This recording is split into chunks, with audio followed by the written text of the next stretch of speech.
Hello, നമസ്കാരം പ്രിയമുള്ളവരെ.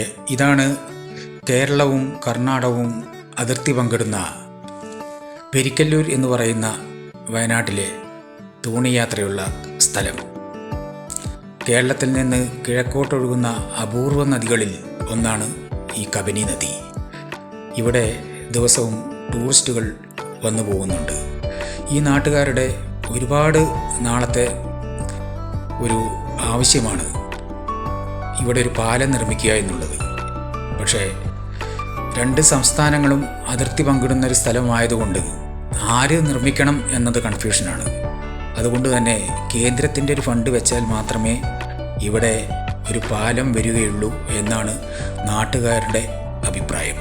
അവരോട് സംസാരിക്കുമ്പോൾ അവർക്ക് യാത്ര ചെയ്യാൻ ഒരാൾക്ക് ഈ പുഴ മുറിച്ച് കിടക്കണമെങ്കിൽ തോണിക്ക് 10 രൂപ കൊടുക്കണം. ഒരുപാട് സ്കൂൾ കുട്ടികൾ അങ്ങോട്ടും ഇങ്ങോട്ടും ഈ പുഴ മുറിച്ച് കിടന്ന് പഠനത്തിന് വേണ്ടി പോകുന്നുണ്ട്.